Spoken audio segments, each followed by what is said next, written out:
I made a video reacting to one of the most hateful music channels on YouTube, the Swiftologist, but according to his fans, I was too surface level. Maybe because I was just reacting to TikTok clips and not trying to do this whole expose deep dive on him, but it's time to get deeper now. Let's make sure the Swiftologist knows exactly how he sounds. Zachary? Hi. You're not a critic, you're not offering analysis, you're just spreading hate and calling it intellect. You use big words and paint yourself as a journalist, fooling your audience, while your commentary is just you talking down on artists to rage bait and get your TikTok clips. After watching multiple hours of his content and getting to know him and his co-host Madeline very well, I realized the Swiftologist has this loathing and hatred for pop artists because he so badly wants to be one. I mean, he already jumped the gun and is going on his own little tour with like 50-seat capacity venues. And before you're like, Omar, the Swiftologist just gives constructive criticism. Everyone should be able to critique music. I fully agree. Criticism is how we all grow as people. But Zachary's constructive criticism is just snarky remarks made in front of a ring light and professional microphone. So let's peel back the sarcasm, the hot takes, and the fancy language real quick. Let's address the elephant in the room. Zachary doesn't critique women in pop. He talks down on them. Saying Dua Lipa is a B+ pop star, Selena Gomez is an upper middle class pop star may seem objective in his eyes. Selena Gomez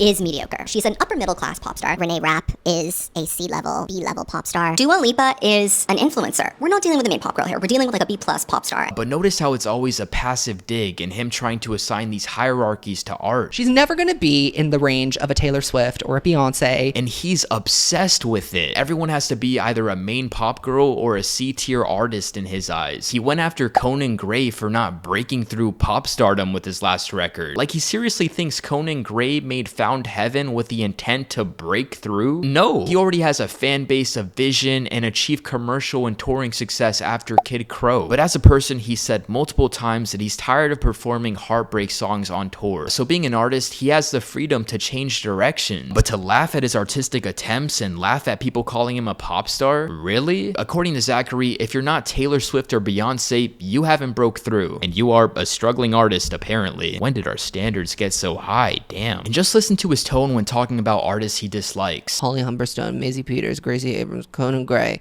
Renee Rapp, all of these people, they have these big fan bases technically, but you are not going to find normal people that know their songs.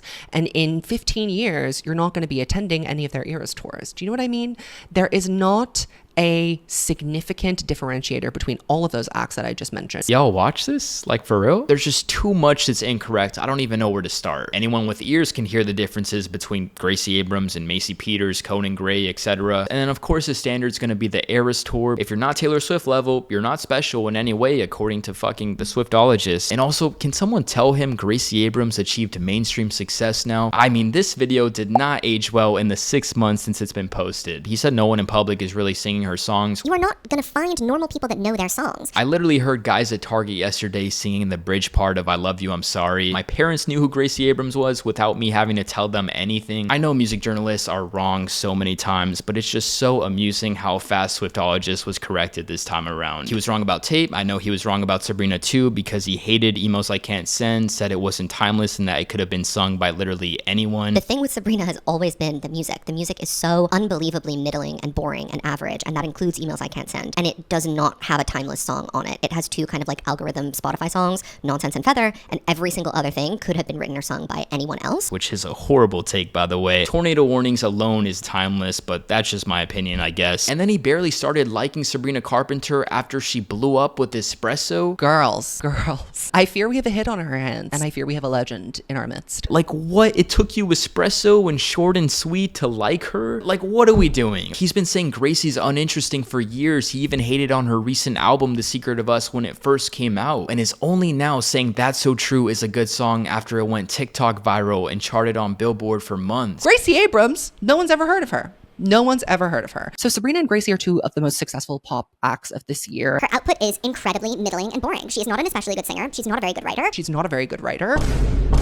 To wait for an artist to finally achieve mainstream success in order for you to fully open your ears and take a deeper listen is incredibly immature. How do you even have a music commentary channel doing that? Guys, it's not only because he's so close-minded, but he's just so inclined to hate on pop artists for some reason. But why? Well, the Swiftologist isn't trying to elevate the conversation. He's trying to dominate it. He doesn't want to explore why pop fans like what they like. He wants to tell them why they're wrong. His platform is based on being the smartest person in the room. He never admits when he's off the mark. He never asks questions. He only makes declarations. This is the tone he uses when he talks about music. Let's watch this clip of him going deeper. I'm bored.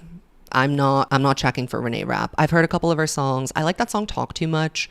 I'm whelmed. And I'm whelmed by so many of these people that you guys are obsessed with. The Gen Z artists and stars, girl, they don't got it. They really don't have it. Some of them have it. And by some of them, I mean Billie, Olivia, Chapel, and that's pretty much it. Sabrina is barely making the cut for that. I'm going to wait and see. I'll reserve my judgment. But literally anyone else, girl, it's a no from me. Wow, how open-minded is he? If you're not Billie, Olivia, Chapel, get the fuck out of here. Instead of opening his mind and listening to music, he just writes them off like nothing. I would hate to live my life like this. In 2022, I saw Gracie Abrams on the This Is What It Feels Like tour. I also saw Role Model that year, Sabrina Carpenter, Tate McRae, and a bunch of smaller artists in LA at that time. Because they all, in my eyes, had incredible music and talent if you would just take a listen back then. And what has happened since then? The public finally caught on and they all blew up immensely, some more than others, of course. But the Swiftologist has a huge flaw in his inability to spot talent and artistry, and he only bats an eye once that artist reaches massive mainstream success. And when a person he says will never blow up ends up actually blowing up, he just moves on and acts like nothing ever happened. And notice, Swiftologist fans, that these clips are not out of context, and then they're gonna be like, well, you're nitpicking. What do you want me to do? Include the whole 45-minute, 23-second video in this? Fuck no, it would be a snooze fest. The Swiftologist agreed with one of his viewers that Billie Eilish's Hit Me Hard and Soft album was a glorified sound machine. He called her song Lunch stupid and subsequently blocked Billie Eilish on Spotify. I had to block Billie on Spotify. Is that really constructive? No, that's just childish. But let me guess, picking on the Kid Leroy's looks during his Tate McRae album review video was constructive criticism? A gradient blue pink elf bar, a string bean with a backwards baseball cap on, the third Logan Paul brother. No, it's him getting too comfortable and parasocial when making his little analysis videos on artists. But Omar, you gotta watch his full videos. He gives great analysis. I did, and you're wrong. He said Tate McRae's new album would flop before it even came out. You're gonna hate on it before it comes out. Also, saying her single, It's Okay I'm Okay, is no greedy, and being very fixated on that fact is very shallow for a music journalist. It's Okay I'm Okay